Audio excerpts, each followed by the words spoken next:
Vas-y. Alléluia, Alléluia. Je ne vous laisserai pas orphelin, dit le Seigneur. Je reviens vers vous et votre cœur se réjouira. Alléluia. Le Seigneur soit avec vous. Et avec votre prière. Évangile de Jésus-Christ selon saint Jean. Gloire à toi, Seigneur Jésus. En ce temps-là, Jésus leva les yeux au ciel et dit : Père, l'heure est venue. Glorifie ton Fils, afin que le Fils te glorifie. Ainsi, comme tu lui as donné pouvoir sur tout autre être de chair, il donnera la vie éternelle à tous ceux que tu lui as donnés. Or, la vie éternelle, c'est qu'ils te connaissent, toi le seul vrai Dieu, et celui que tu as envoyé, Jésus-Christ. Moi, je t'ai glorifié sur la terre en accomplissant l'œuvre que tu m'avais donnée à faire.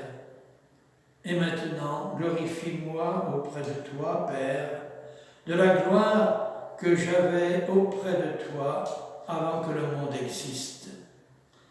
J'ai manifesté ton nom aux hommes que tu as pris dans le monde pour me les donner.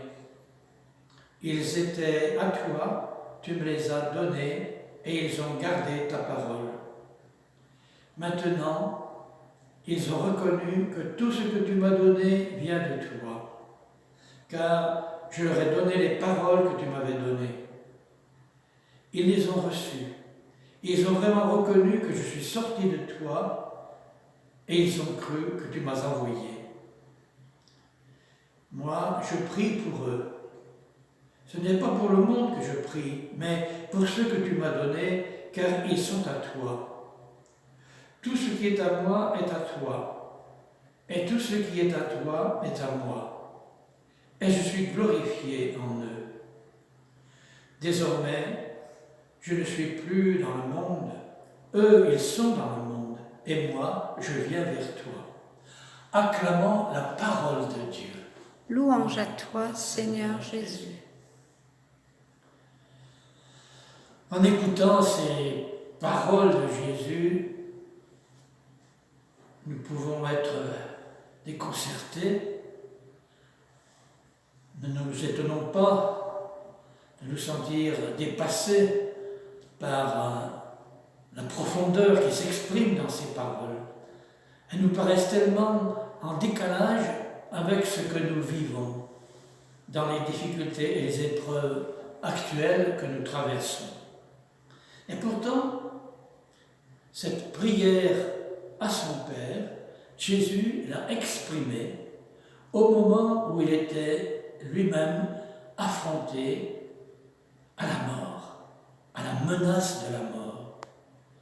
Il sait que désormais, il n'y a plus d'échappatoire possible. Tout est organisé, tout est prévu pour l'arrêter, le juger et le condamner. Peut-être que la période éprouvante que nous traversons en ce moment peut nous aider à mieux comprendre ce qu'il a pu ressentir lui aussi en se voyant ainsi menacé. Il prend donc l'initiative d'adresser cette prière à son Père en présence de ses amis les plus proches, comme pour les associer à sa prière. Et du même coup, nous associer, nous aussi, à sa prière. Nous ne pouvons pas nous contenter d'écouter superficiellement cette prière. Elle nous fait tellement entrer dans l'intimité qu'il vit avec son Père, et puisqu'il a tenu à nous la faire partager, c'est important de chercher à en comprendre le sens. Il me semble qu'au moment où il va quitter ses amis, il fait, sous le regard de son Père, une sorte de relecture de tout ce qu'il a accompli en fidélité à la mission qu'il avait reçue de lui. Il se rappelle, devant ses disciples, à quoi il a consacré toute son existence, ce qui a guidé toute sa vie, et il en rend gloire au Père. Et ce qui a guidé toute son existence, c'est d'abord d'avoir cherché à servir le projet de son Père et d'y être fidèle jusqu'au bout. Ce projet de son Père, auquel il a été fidèle jusqu'au bout, il en parle en lui disant « Je t'ai glorifié sur la terre en accomplissant l'œuvre que tu m'avais donnée à faire. » Cette œuvre que le Père lui avait donnée à faire, c'était de faire découvrir, de faire expérimenter à tous ceux qui l'approchaient qu'ils sont aimés de Dieu, qu'ils sont destinés tous à partager avec lui le bonheur auquel ils aspirent tous. Et il se souvient aussi, devant ses disciples, pour en parler à son Père, que cela est passé par tous ses choix qu'il a faits, tous les gestes qu'il a accomplis, toutes les paroles qu'il a proclamées, malgré tous les obstacles qui pouvaient venir du monde, et pour que toute l'humanité se sache destinée à entrer dans la vie nouvelle que Dieu lui promet, il est allé jusqu'au bout, jusqu'à donner sa vie pour nous entraîner avec lui dans sa résurrection. Et puis, enfin, devant son Père, il reconnaît que ce grand projet d'amour a commencé tout petit, en constituant une petite équipe de disciples qu'il a appelés, qu'il a formés, qu'il a accompagnés, qu'il a entraînés à sa suite pour les charger de continuer sa mission. Et c'est pour eux qu'il prie son Père maintenant, au moment de les quitter.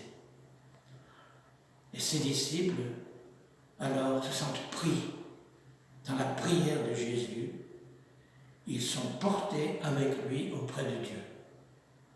Nous comprenons bien que cette prière de Jésus qui nous est rapportée aujourd'hui dans l'Évangile n'est pas faite que pour les disciples d'autrefois. Elle est faite aussi pour nous, aujourd'hui. Nous sommes tous, aujourd'hui, encore dans le monde, comme il le dit. Mais déjà, Jésus nous porte avec lui dans sa prière au Père pour que, tout en vivant dans le monde, nous gardions le cap de cette vie nouvelle, que cette certitude nous aide à tenir bon.